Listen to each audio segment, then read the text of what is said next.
আসসালামু আলাইকুম গাইস, আপনাদের একটা জিনিস শেয়ার করি। দেখেন এখন রোদ 45 ডিগ্রি 50 ডিগ্রি রোদ, তাপমাত্রা।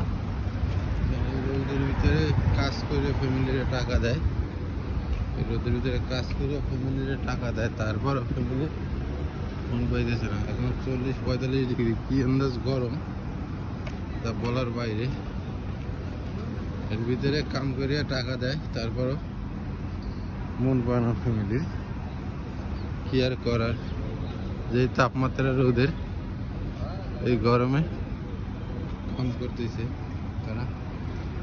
তাপমাত্রা প্রচুর গরম, প্রচুর। যদি আপনাদের দেখাই কি যে গরম, গাম বাইয়ে বাইয়ে পড়তেছে। এরপর ফ্যামিলির টাকা দেয়, তারপরে কয় কি করো, টাকা দাও না, পয়সা দাও না, এই অবস্থায় আছে। যাক, এত কষ্ট করিয়াও মানুষের মন পাইতেছে না এই রৌদে। কি গরমে দেখে মানুষ কি করতেছে, দেখো তো বসে নিয়েছে।